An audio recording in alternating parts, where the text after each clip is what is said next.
നല്ല അടിപൊളി ചെറുപയർ കറിയാണ് ഇട്ടെന്ന് ഉണ്ടാക്കാൻ പോണത്. അപ്പോൾ എല്ലാവരും ഇതേപോലെ ഒന്ന് ട്രൈ ചെയ്ത് നോക്കണേ.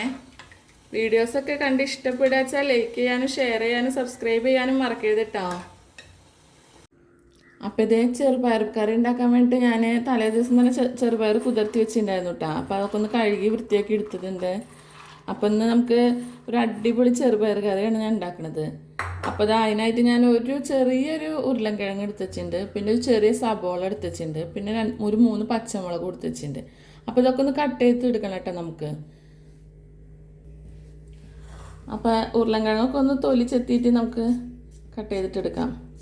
ഒരുപാട് ഉരുളൻകിഴങ്ങൊന്നും ഇടണമെന്നില്ല. പിന്നെ നമ്മൾ കുറേ കറിയൊക്കെ ഉണ്ടാക്കുന്നുണ്ടെങ്കിൽ 2-3 എണ്ണമൊക്കെ ഇടാം കേട്ടോ. നമ്മൾ ഇത്തിരിയല്ലേ ഉണ്ടാക്കണുള്ളൂ, അപ്പോൾ അധികം ഇടുന്നില്ല.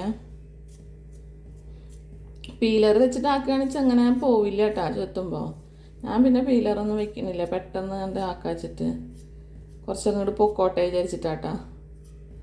അപ്പോൾ അതാ തൊലിയൊക്കെ ചെത്തി സെറ്റാക്കിയിട്ടുണ്ട്. ഈ ഭാഗത്തും കൂടി തൊലി കളയാനുണ്ട്, അതും കൂടിയും കളഞ്ഞിട്ട് എടുക്കാം. നല്ല അടിപൊളി ടേസ്റ്റാണ് കേട്ടോ അങ്ങനെ ചെറുപയർ കറി ഉണ്ടാക്കിയാൽ. പിന്നെ എല്ലാവർക്കും വീഡിയോസൊക്കെ ഇഷ്ടമാകുകയെന്ന് വെച്ചാൽ ലൈക്ക് ചെയ്യാനും ഷെയർ ചെയ്യാനും സബ്സ്ക്രൈബ് ചെയ്യാനും മറക്കരുത് കേട്ടോ. കൂടെ ബെല്ലൈക്കൺ കൂടി ഒന്നാണ്ട് അമർത്തിക്കോളൂ. അപ്പോൾ ഞാൻ ഇടുന്ന പുതിയ പുതിയ വീഡിയോസൊക്കെ നിങ്ങൾക്ക് നോട്ടിഫിക്കേഷനായിട്ട് വരുമല്ലോ. അപ്പോൾ സബോളയും തൊലി കളഞ്ഞ് വെക്കുന്നുണ്ട്. അപ്പോൾ ഇതൊക്കെ നമുക്ക് തൊലി കളഞ്ഞ് വൃത്തിയാക്കിയതിന് ശേഷം കട്ട് ചെയ്തിട്ട് എടുക്കാൻ വേണ്ടിയിട്ടാണ് അങ്ങനെ ചെയ്യണത്.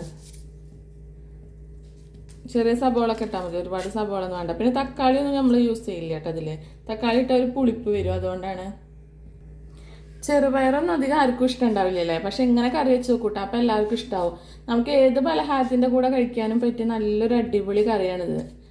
അപ്പോൾ എല്ലാവരും ഇതുപോലെ ഒന്ന് ട്രൈ ചെയ്തോളൂ. പിന്നെ പല ആൾക്കാർക്കും അറിയുണ്ടാവും, അറിയാത്തവരൊക്കെ ട്രൈ ചെയ്തോളൂ കേട്ടോ. അപ്പോൾ പുതിയ കുട്ടികളൊക്കെ ഉണ്ടാവുമല്ലോ, അവർക്കൊന്നും ഇപ്പോൾ ഇങ്ങനെ കറക്റ്റ് എല്ലാ കറികളും വെക്കാനൊന്നും അറിയില്ല.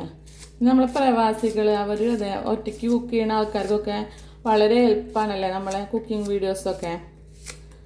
അപ്പോൾ ഇതാ സബോളയും ഉരുളൻകിഴങ്ങും ഒക്കെ കട്ട് ചെയ്തു.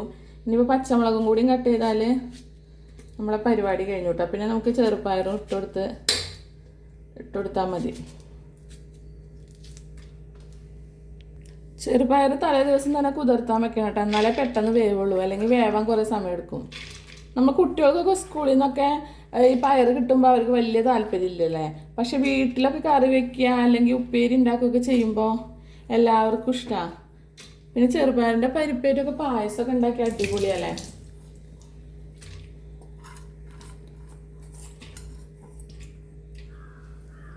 ഇനി ഇത് ഇത്തിരി മഞ്ഞൾപ്പൊടി ഇട്ട് കൊടുക്കണ്ട കേട്ടോ.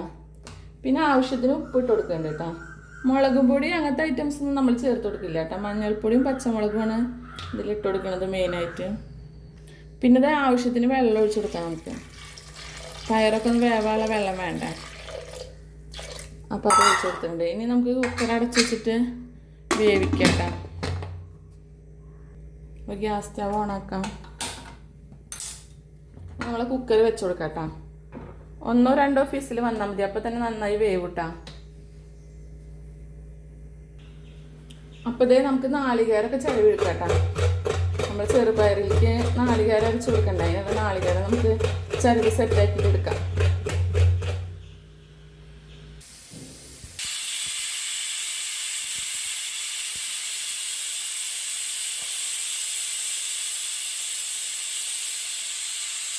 നാളികേരമൊക്കെ ചിലവ് സെറ്റാക്കി വെച്ചിട്ടുണ്ട്. നമുക്കിതൊന്ന് അടിച്ചെടുക്കാം. അപ്പോൾ ഇത് നമ്മളെ പയർ കുക്കർ തുറന്ന് നോക്കട്ടെ, പയർ വെന്തിക്കണമെന്ന് നോക്കണ്ട. പയറൊക്കെ വെന്തിട്ടുണ്ട് കേട്ടോ.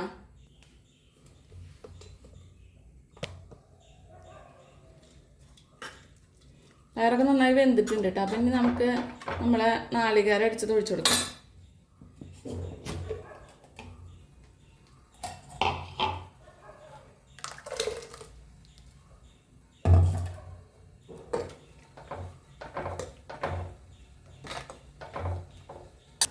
നാളികേരമൊക്കെ ഒഴിച്ചു കൊടുത്തു കേട്ടോ. ഇനി നമുക്ക് ഒന്ന് തിളപ്പിച്ചെടുക്കണ്ടേ, അപ്പോൾ ഗ്യാസ് സ്റ്റവ് ഒന്ന് ഓണാക്കി കൊടുക്കാം.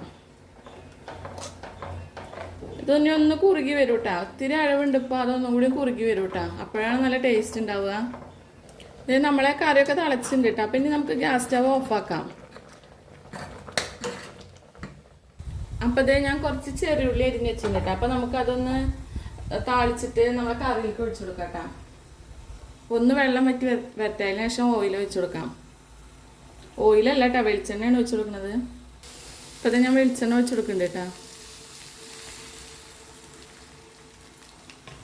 ഇനി അതൊന്ന് ഉള്ളിയൊക്കെ ഒന്ന് മൂത്ത് വരട്ടെ, വരെ നമുക്ക് വെയിറ്റ് ചെയ്യാം. ഇതേ അപ്പം നമ്മളെ ഉള്ളിയൊക്കെ മൂത്ത് സെറ്റായി വന്നിട്ടുണ്ട് കേട്ടോ. ഇനി നമുക്ക് നമ്മളെ കറിയിലേക്ക് ഒഴിച്ചു കൊടുക്കണം.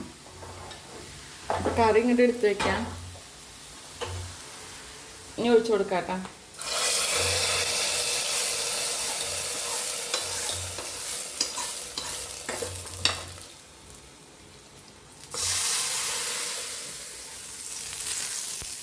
അപ്പോൾ കറിയൊക്കെ നല്ല അടിപൊളി സെറ്റായി നല്ലൊരു മണമൊക്കെ വന്നിട്ടുണ്ട്.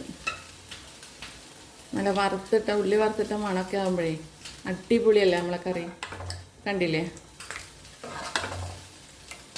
നല്ല സൂപ്പർ കറിയാണ് കേട്ടോ. അപ്പോൾ എല്ലാവരും ഒന്ന് ട്രൈ ചെയ്ത് നോക്കിക്കോളൂ. അപ്പോൾ നമുക്ക് വീണ്ടും ഒരു പുതിയ വീഡിയോ ആയിട്ട് കാണാം. അതുവരെ എല്ലാവർക്കും ബായ്.